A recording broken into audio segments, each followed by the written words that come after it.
best मोमेन्टानो जादों जिहेतु आंनि लाइफनि खोथा बियो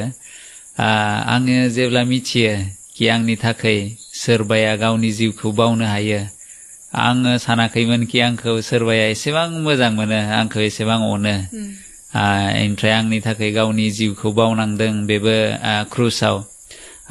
तो बिखौ जेब्ला आङो मिथियो बेनो आंनि थाखाय बेस्ट मोमेन्टमोन ओमफ्राय बेनो जादों जिसु ख्रिस्ट आंनि पापनि थाखाय गावनि जिउखौनो क्रुसाव बावदों बिखौ मिथिनानै आङो बिराद गोजोननाय मोनदों गोजोननायजों लोगोसे आङो गावनि पापनिफ्राय आङो जेब्ला आंनि जिउखौ बिनो गथायो बिनि उनाव आङो जिसु फोरबो जिसुखौ आंनिनो बासायगिरि होननानै नाजावना लायो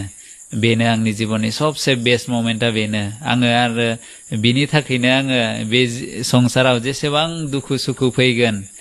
दुखुआनो जाया मानो आङो अराय सम सुखुआवनो थागोन